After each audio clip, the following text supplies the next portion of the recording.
প্রশ্ন। একটা সারাদিন ধরে দেখছি মিডিয়াতে খুব এটা নিয়ে চর্চা হচ্ছে যে রাহুল গান্ধী অভিষেক ব্যানার্জিকে ফোন করেছিলেন, অভিনন্দন জানিয়েছেন। আরে 21 জন এমপি ওদের যদি উপস্থিত থাকেন কোনো বিজেপি বিরোধী বিলের ডিসকাশনের পর ভোটাভুটিতে, তা সেটাই তো খুব স্বাভাবিক। ওনারা মমতা বন্দ্যোপাধ্যায় এতদিন ধরে তার দল, তাদের দলের সাংসদরা অ্যাবস্টেন করতেন ভোটিং থেকে, অ্যাবসেন্ট হতেন।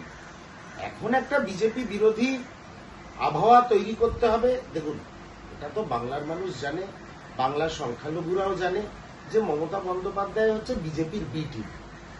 আজকে কেন উনি পাঠালেন? দেখুন, আপনারাও অবাক, আপনারা বাইট নিতে চলে এসছেন।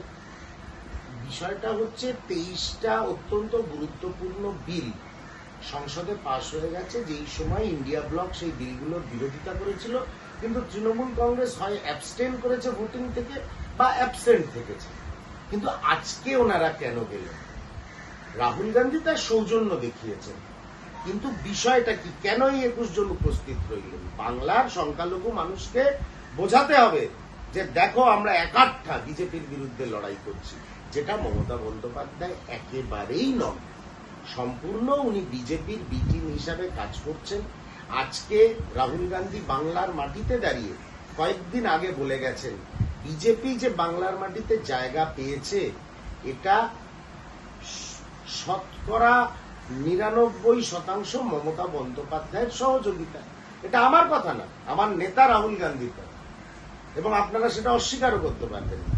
তা আজকে কেন হঠাৎ, এটা সবার মনে প্রশ্ন জাগছে, হঠাৎ আহ্বান জানানো হলো ইন্ডিয়া ব্লকের নেতৃত্বের তরফ থেকে যেন আপনাদের সাংসদরা উপস্থিত থাকেন। 21 জন সাংসদ গেলেন, উপস্থিত রইলেন, পার্টিসিপেট করলেন চর্চায়। কেন?